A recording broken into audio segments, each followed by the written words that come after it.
Late one night, in the ancient little town of Santa Ana Tepetitlan, it was pouring rain, which made it a horrible night to be out for any reason. Our friend Maria's daughter came home and told her mother that there was a little boy outside. Maria went out to investigate, and sure enough, there, curled up on the sidewalk, soaking wet and sound asleep, was a small child, not more than 4 or 5 years old. Maria went out into the rain and roused the sleeping child. She asked him what he was doing, sleeping on the sidewalk in the rain, but he didn't respond to her questions. "Do any of you know whose child this is?" she asked her other children. "I think I know where he lives," said a neighbor who was passing by, "about 3 blocks from here. Let's go take him home. His parents must be worried sick about him." They bundled him up as best they could and set off through the torrential downpour, along with the neighbor who led the way.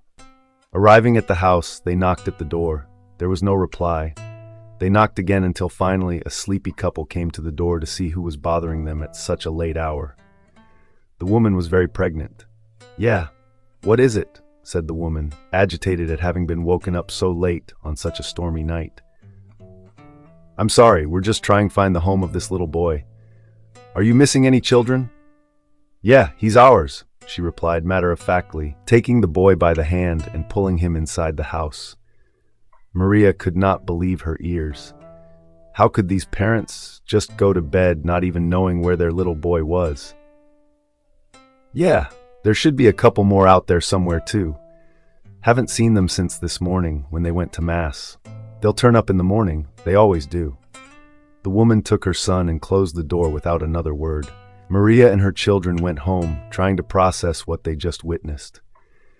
When they got there, they prayed for this family and went to bed. Tragically, the mother of these children died just a few days later, while giving birth to her 7th child, who did not survive. Maria and her family attended the funeral. Maria was met by the little boy she had found outside her door that night in the rain. He took her by the hand and led her over to the casket. "Look, that's my mommy," he said, pointing to the body. "She's dead now." The 6 surviving children were cared for by the woman's 3 sisters who lived nearby, since the father didn't want to be responsible for them.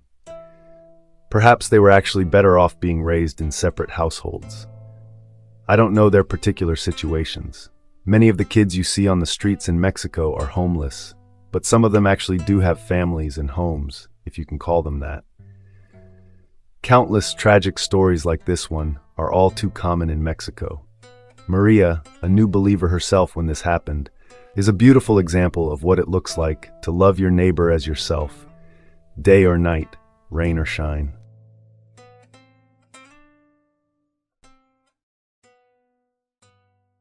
Thank you so much for listening to this true story from Memoirs of Mexico. If you enjoyed this story, or if it was a blessing to you, please feel free to like and subscribe to my channel. That would be a blessing to me. I upload a new true story every day. If you like to read, you can also order Memoirs of Mexico in paperback or ebook on Amazon.com. There's a link in the description. Thanks again for listening.